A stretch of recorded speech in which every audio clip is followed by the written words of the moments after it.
Entonces ahora vamos a darle paso a Margarita Vargas para que ella nos exponga lo que tiene preparado acerca del narrar la historia, relaciones entre literatura e historia a propósito. Ay, no, perdón, me estoy equivocando. Narrativa del desastre. Ya decía yo, ¿por qué no me viene Haití? Narrativa del desastre en Haití. Entonces, adelante, Margarita. Muchas gracias, buenos días a todos. Pues como siempre, un gusto estar aquí. Yo una vez más le agradezco a la doctora Laura Muñoz la invitación y pues mantener el ánimo de seguir con el seminario durante todos estos años. He estado participando ya varios años, así es que siempre es un gusto pues verlos, verlas en este seminario y encontrarme con caras nuevas y de antaño también, como que me da mucho gusto reencontrarme aquí con ella. Y bueno, ya dialogaremos un poco en esta tesitura de la literatura, ¿verdad? A propósito de los desastres, de los terremotos concretamente, pues yo me referiré a la literatura haitiana en particular y cómo han algunos escritores, cómo han em, penetrado al tema del devastador terremoto del 12 de enero de 2010, que ha traído pues consecuencias de muchos tipos, ¿verdad? Sobre todo de tipo social, económico y también migratorio para Haití. Entonces, pues voy a comenzar. Tengo aquí el texto. Este texto también, quiero decirlo, pues ya lo he estado trabajando y también por ahí salió una publicación en un libro que se llama Desde los otros Caribes, que coordinó la doctora Margaret Rimpton, aquí presente, a quien envío un saludo, y el doctor Antonino Vidal. Entonces, gran parte de lo que ahora voy a compartir, pues proviene también de ese artículo. Entonces voy a comenzar brevemente con una introducción.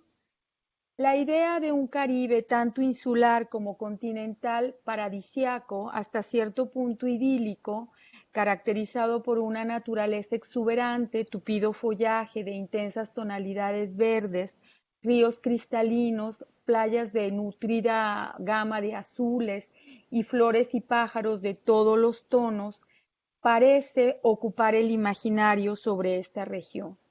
Una naturaleza aparentemente apacible, en armonía con su entorno y con las culturas que la transforman. Sin embargo, en realidad, en el tiempo muy presente, digamos en los últimos 10, 15 años, no hay tal situación. Desde los tiempos más remotos, estos territorios están asentados en la zona de huracanes, cuya temporada comienza en junio y termina en noviembre. Los pueblos amerindios representaron ya desde esas épocas estos fenómenos. Ahí están las espirales de los taínos, ¿verdad? Que representaban a los huracanes y la diosa Guavansex, por ejemplo. Por otra parte, el arco de islas se encuentra en la llamada placa tectónica del Caribe. Esta comprende la parte continental de América Central, Guatemala, Belice, Honduras, Nicaragua, El Salvador, Costa Rica, Panamá y el estado mexicano de Chiapas. En el límite este de esta placa hay 70 volcanes activos, entre ellos la montaña Pelé de Martinica, que hizo erupción en 1902, y la Grande Soufrière de Guadalupe, cuyas emisiones provocaron la gran evacuación de 1976. En los territorios comprendidos en esta placa se registra una actividad sísmica importante. Ejemplo de ello ha sido el devastador terremoto del 12 de enero de 2010 en Haití. Se trata entonces de un espacio determinado por su situación geográfica, donde los huracanes, sismos y erupciones volcánicas forman parte del paisaje cotidiano, pero también hay una naturaleza violentada desde los tiempos de la colonización, cuya empresa económica buscó la despiadada explotación de los recursos ahí presentes.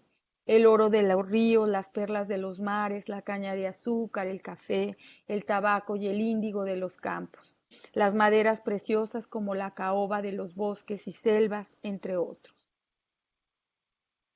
Hablamos de un espacio, por una parte, geográficamente determinado por los cataclismos de la naturaleza y por otra, utilizado para fines de explotación económica. Por otro lado, los hablantes de estas regiones no son solamente francófonos, en particular en el caso de Haití, deberíamos hacer énfasis que es un país eminentemente creolófono.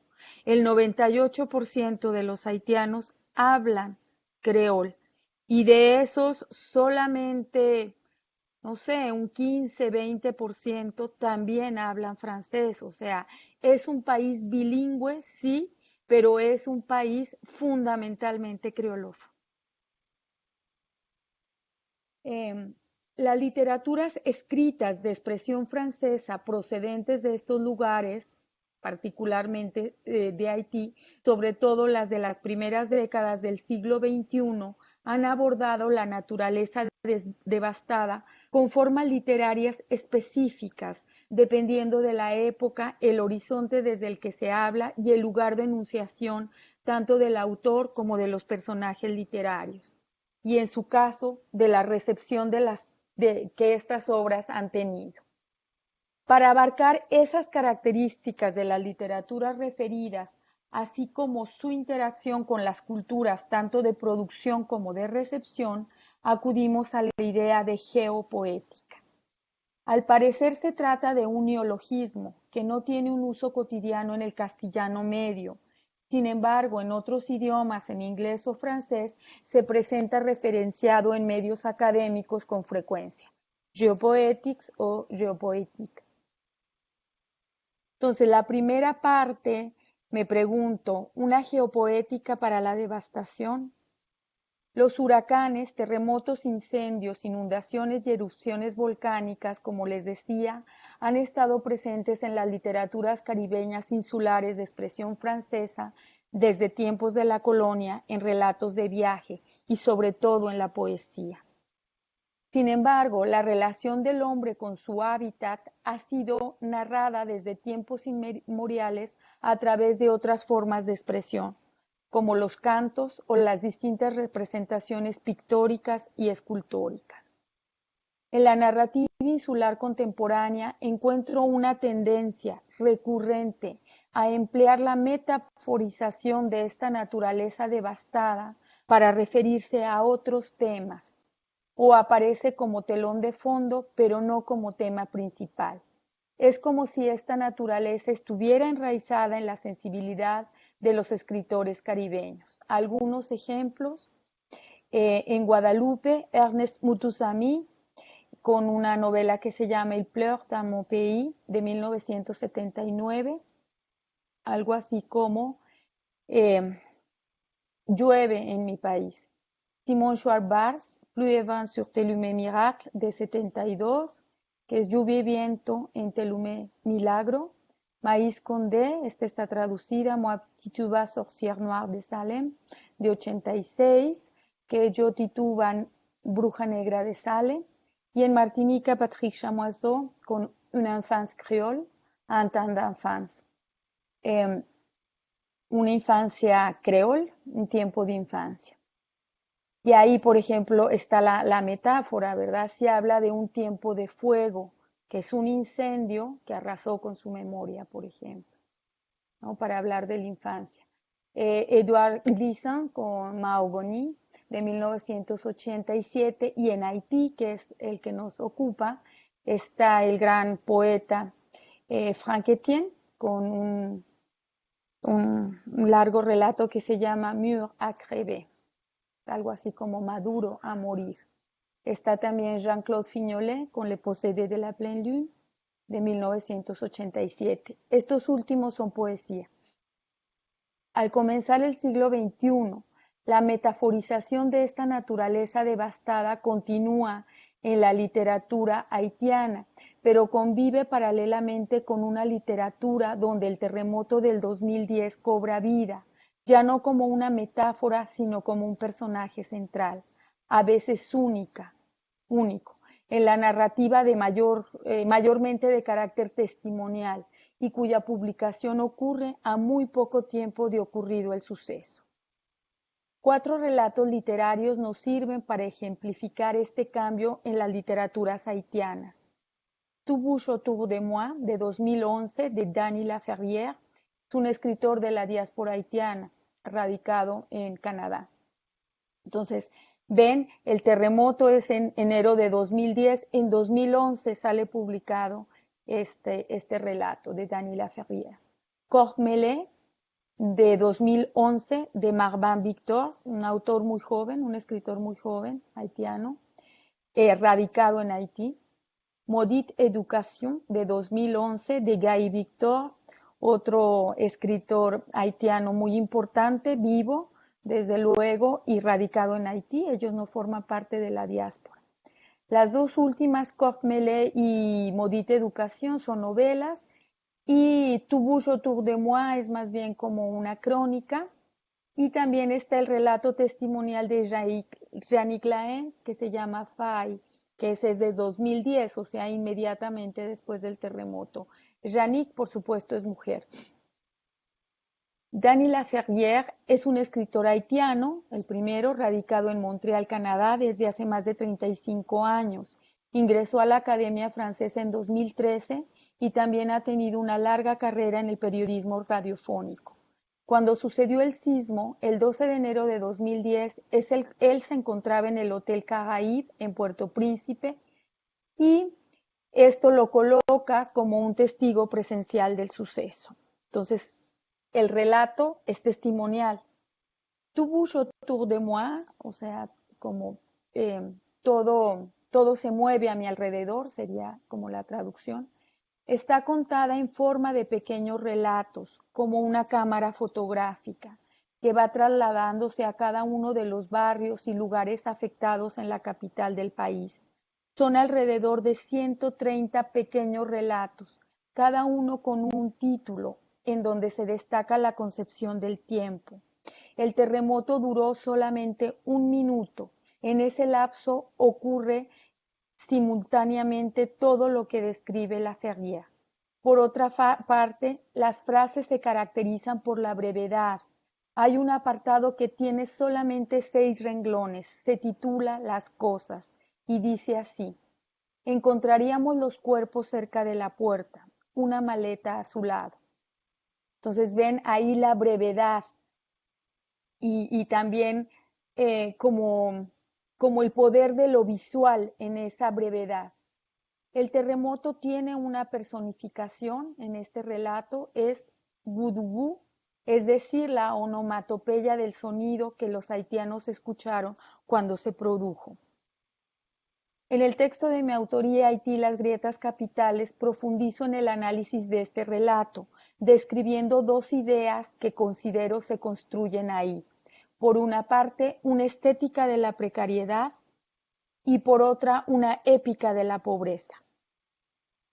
La primera corresponde no solamente a las estrategias narrativas descritas en términos literarios, diálogo con otros recursos artísticos, la cámara fotográfica, economía de las frases, personificación del terremoto, entre otras, sino más bien a un concepto más amplio que engloba las estrategias narrativas y además la reflexión sobre este tipo de literatura que no parte, como tradicionalmente se ha hecho, de la idea que la imaginación transforma la realidad, es decir, la transfigura, la ficcionaliza. Aquí más bien es lo contrario.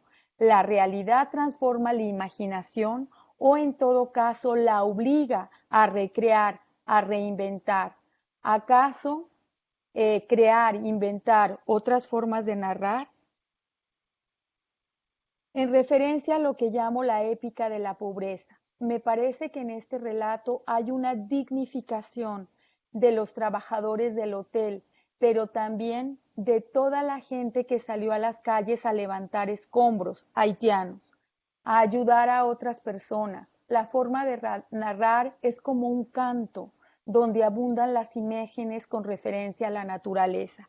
O sea, esta visión es contraria a la que se difundió en la mayoría de los medios de comunicación, ¿verdad? Donde estaban los cascos azules, las ONGs, que eran como las que normalmente hacían todo el trabajo, ¿no? De levantar los escombros, de acuerdo con los medios de comunicación. Aquí lo que dice Dani Laferriere es, no, fueron los haitianos los que salieron a las calles y los que salieron inmediatamente, ¿no? Por eso hay esta idea, pienso, de dignificación.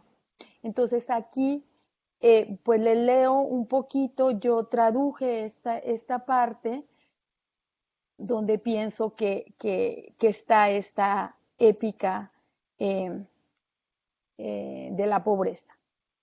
La gente está en las calles, cantan para calmar su dolor. Un bosque de personas que avanzan lentamente en la tierra aún temblorosa. Uno ve sombras deslizarse por las montañas para unírseles. ¿Cómo hacen para fundirse tan rápido con la multitud? Es ese canto que ellos dirigen al cielo, en la luz blanquecina de esta alba naciente que los une. Entonces, imagínense, esas montañas son las favelas, los bidonville de Puerto Príncipe. Entonces van bajando desde ahí como sombras, ¿verdad? Y bueno, la tierra aún está temblorosa. Hasta ahí la cita. El poeta y filósofo martiniqueño Edouard Glissant apuntaba ya la necesidad de conciliación entre naturaleza y cultura antillanas. Quizá una mediación posible lo sea esta literatura de la devastación. Por otra parte, Guy Victor, es otro escritor haitiano, que es agrónomo de profesión y que tuve la fortuna de conocer, vive en Puerto Príncipe. Escribió la novela Maudite Education 2011, donde el terremoto de 2010 no es el tema principal, pero sí una gran metáfora para narrar su visión del duvalierismo. Aquí les voy a compartir, es que tenía unas imágenes solamente para, pues como para ilustrar un poco. A ver, haga clic para compartir. Ok, aquí tengo, digamos, para ilustrar un poco lo que dije anteriormente. Miren, estas son imágenes del país. Aquí está la referencia, ¿no? Eh, entonces, bueno, ahí la desnudez más absoluta, ¿no? Aquí, por ejemplo, el centro de Puerto Príncipe. Entonces, esto es, digamos, lo visual. Entonces, ¿cómo se refleja eso en la literatura, verdad? Estas son imágenes de la prensa, digamos, ¿no? Y son inmediatas, ¿sí?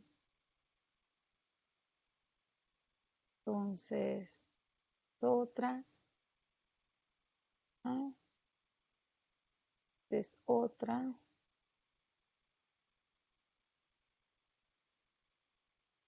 ya las, eh, ¿sí?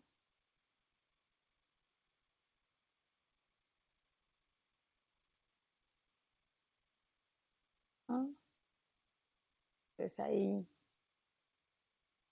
bueno, después hablaremos de...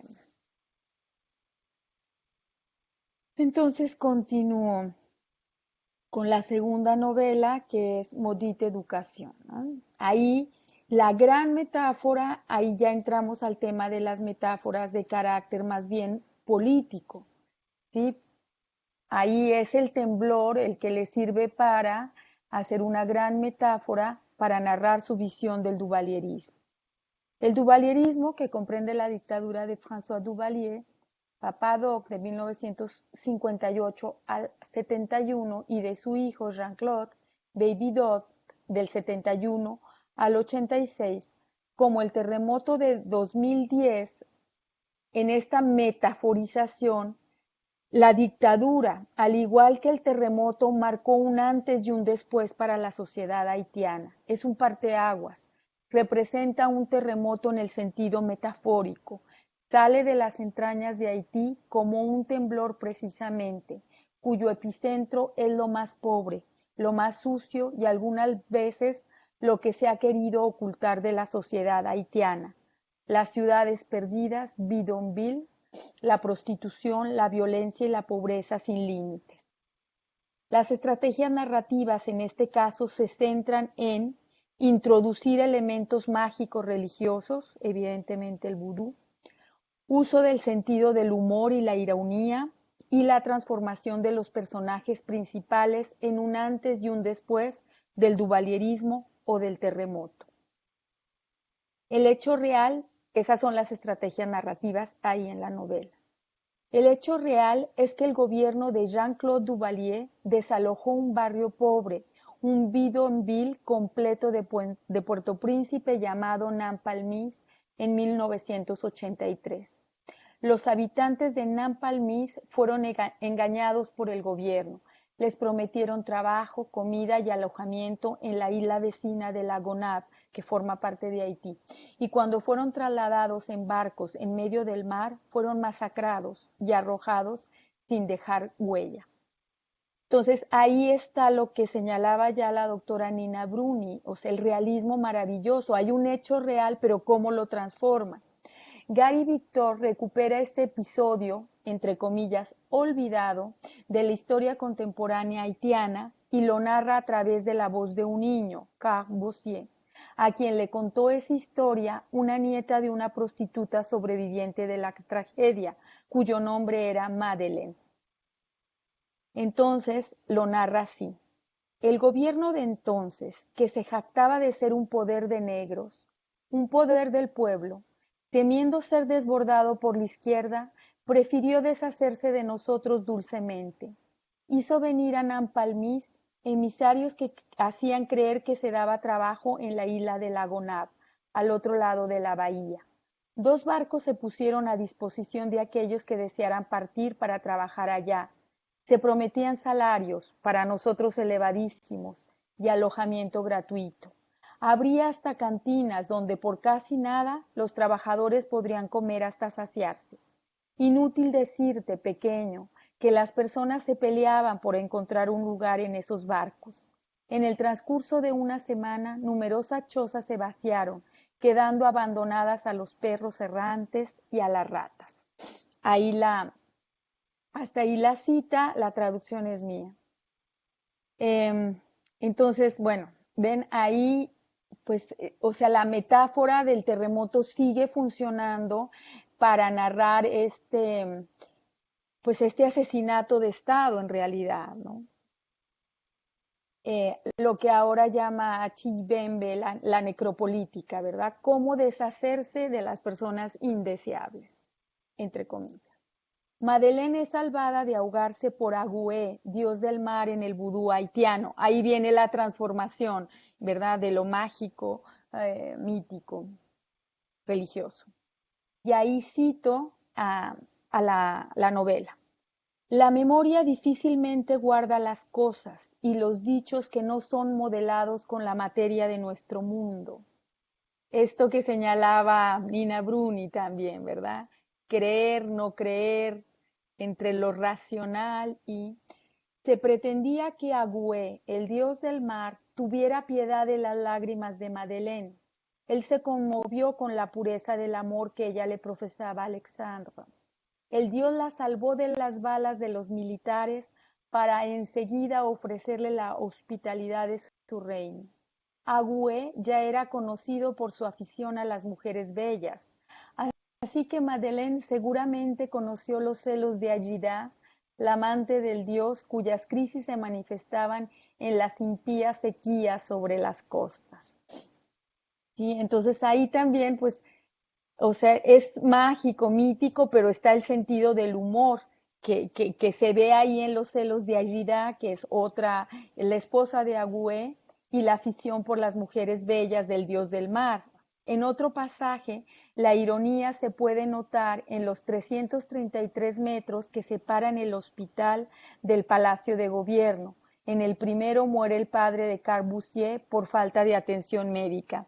A 333 pasos. Es como esta idea de no podemos llegar, nunca podemos alcanzar lo que se necesita, incluso si en ello va la vida, ¿no? La transformación de los personajes literarios de esta novela ocurre por dos acontecimientos, el duvalierismo y el terremoto de 2010. Corbusier, niño, que se convierte en un escritor, y Chantal, su amor de infancia, se suicida después de matar a un militar, exnovio de su hermana. La historia de amor entre Bossier y Chantal no es posible. Hay un tono sacrificial a lo largo de la novela. Hay una imposibilidad finalmente, ¿no? Paso ahora a la novela de Marvin Victor, la tercera, que se llama Corps Mêlés, es como cuerpos mezclados, ¿verdad? Es la primera publicada de este joven escritor. Comienza con una historia de amor común. Una mujer cuenta su historia desde su nacimiento en Bedén, al noroeste de Haití, una región polvosa de tierras erosionadas que no ofrecen ya posibilidades de cultivo. Ella emigra a la capital y allí encuentra a su antiguo amor de juventud. Justo se reencuentran el día y hora del sismo. A diferencia de Maudite Educación, la anterior, en Corps Mêlés el empleo del sismo como metáfora no es necesario. El estilo directo de la narración enmarca la catástrofe en una historia personal, la de la mujer, inmersa en la migración campo-ciudad, la pobreza absoluta y la desesperanza, que justamente culmina con el encuentro amoroso atravesado por la devastación que provocó la tragedia del 12 de enero de 2010. Ella lo divisa entre la multitud en un barrio, Turgeot, y lo sigue hasta que se produce el reencuentro, justo en los siguientes momentos después del sismo. Y ahí cito también la traducción. Él dejó que el cielo se oscureciera y una reconocida dama chocó con él. Poco le faltó para tirarlo. Él se fue sonriendo, torpemente, ofreciendo disculpas innecesarias hasta encontrarse al otro lado de la calle, desde donde observaba una última vez a esa gente que corría por todos lados. Hombres, mujeres y niños balbuceando en las banquetas estalladas, entre los cables de alta tensión que se mecían encima de ellos, con el rostro cubierto de polvo, de sudor y de sangre, que cubría sus rasgos con gran aire familiar. Entonces, ese es el momento del encuentro, pero de la separación también. Todo sucede muy rápidamente en el marco del terremoto. Al igual que en la obra de Dany Laferrière, Tu bouche autour de moi, Marvin Victor enfatiza la brevedad del encuentro amoroso que compara con la duración del terremoto. En esta novela, al sismo lo antecede otra naturaleza devastada, la deforestación y erosión de la tierra, que hacen incultivables los terrenos en Bedén, y esto causa a la vez la migración campo-ciudad. Por último, el relato de Yannick Laens, Faille, publicada a fines de ese mismo año, 2010, da cuenta de un relato testimonial donde el terremoto, englobado en el título Fallas tectónicas, es el pretexto para hablar de las grietas económicas, políticas y sociales de Haití. Yannick Laens es una escritora haitiana que se ha involucrado en la creación de bibliotecas para incentivar la lectura. Ha ganado el premio Femina en 2014 y es la primera en ocupar la cátedra Monde Francophone del Colegio de Francia, esto en el año 2018-2019. La novela de Laens, a diferencia de la de Guy Victor, ofrece un final donde el amor entre los protagonistas Nathalie y Guillaume es posible. El beso que se presenta al final abre esta perspectiva. En cambio, en Maudite Educación de Victor hay una imposibilidad para la realización de este sentimiento. La protagonista se suicida. En Faille, como en el relato de Dany Laferrière, el terremoto está en el mismo nivel que otras tragedias del pueblo haitiano. Y ahí cito Fay. El apocalipsis se ha presentado ya tantas veces en esta isla, narra el autor en primera persona. En cambio, en Tu Bouge autour de moi es otra la narración, no en primera persona, ¿verdad? Sino de esta manera. Mi madre emocionada me abrazó, me susurró al oído esta letanía. He visto todo en este país, golpes militares, ciclones hasta el cansancio, inundaciones devastadoras, dictaduras hereditarias y ahora hasta un terremoto.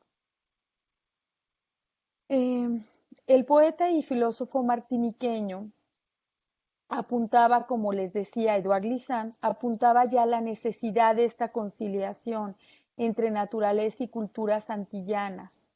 Y bueno, en este sentido, pues repito, la literatura de la devastación quizá pueda fungir como una mediación posible. El terremoto del 2010 en Haití es quizá el ejemplo más depurado, literariamente hablando, en cuanto a personificación, uso de estrategias narrativas e intencionalidad ética del autor y personajes. Voy ya casi cerrando.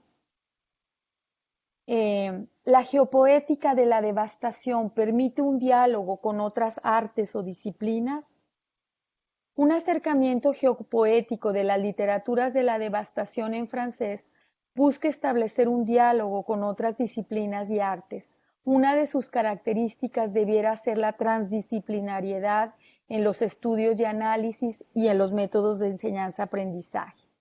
En la práctica, me parece que lo que se ha logrado, al menos en nuestros países, es visualizar y familiarizarnos con los enfoques interdisciplinarios, pero aún falta por construir metodologías y herramientas de análisis transdisciplinarios, lo que supondría un cambio en los paradigmas analíticos y en el posicionamiento de las fronteras y márgenes de las distintas formas de producir conocimiento. Sin embargo, no deja de ser sugerente la idea de que un terremoto pueda ser estudiado no solo desde diferentes perspectivas disciplinarias, sino con un diálogo entre ellas. La forma de hacerlo y los resultados a los que se llegarán es lo que está en proceso de construcción, me parece. Finalmente quiero apuntar solo algunas cosas. Voy a leer rápidamente esta cita de Muacre de que miembro fundador de la Academia de Criolla Haitiana, ya traducido. Esta es poesía, dice: cada día uso el dialecto de los ciclones locos, digo la locura de las palabras opuestas. Cada tarde utilizo la jerga de las lluvias furiosas, digo la furia de las aguas que se desbordan. Cada noche hablo a las islas del Caribe con el lenguaje de las tormentas histéricas, digo la histeria del mar en celo. Entonces ahí vean, son 5 renglones, cómo condensa todos los fenómenos naturales, la naturaleza misma, pues con alusiones eróticas, con alusiones sobre todo eróticas, ¿no? Entonces, este pasaje se debe a uno de los escritores vivos más creativos del Caribe insular, el haitiano Franck Etienne. Podemos ver cómo se imbrincan las palabras, las imágenes y las metáforas con los fenómenos devastadores, los ciclones y las tormentas, en este caso. Esta narración constituye una poética, no solamente porque haya poesía en las palabras o en la forma de narrar, sino sobre todo por la manera en cómo se aprende, con H, el espacio que se narra. Cuando Edouard Glissant le preguntaron cómo definiría sus novelas, él contestó: no son novelas, son poéticas, mis textos son poéticas. Es decir, esto ya es mío, es decir, narraciones literarias que permiten la coexistencia de elementos históricos, geográficos, etnográficos, filosóficos, entre otros, además de la experimentación con una o varias lenguas. En este caso, una catástrofe. Existen dentro de la geopoética distintas maneras de aproximarse a un texto literario que narra una catástrofe. No es solamente una escuela o un método, es sobre todo una forma de conocimiento. No hay un solo modelo geopoético, aunque sí pautas generales. Por otra parte, cada texto literario es único y particular, pero cada uno ofrece múltiples posibilidades de análisis e interpretación. La geopoética es solamente una de tantas formas de aproximación conocimiento. Las catástrofes sociales de la actualidad, como la migración forzada, permiten, por ejemplo, un mayor acercamiento cultural, también no exento de conflictos. Por último, en México, me parece, hace falta un mayor trabajo de traducción al castellano para poder acercar estas literaturas a mayor número de lectores hispanohablantes no francófonos. Las literaturas de la devastación ofrecen no solamente posibilidades de análisis y de estudio, sino también constituyen una ventana abierta para los propios creadores, escritores y artistas, porque hay miles de historias aún no contadas. Y en este sentido también quiero decir que sería muy eh, importante y creo que nos falta acercarnos a las literaturas haitianas en creol haitiano. Ahí hay un enorme hueco, no solamente de traducción, sino de estudio. Eh, no hablar del creol haitiano en literatura es pues un espacio muy grande que no hemos podido llenar. Es una deuda muy grande pendiente. Muchas gracias.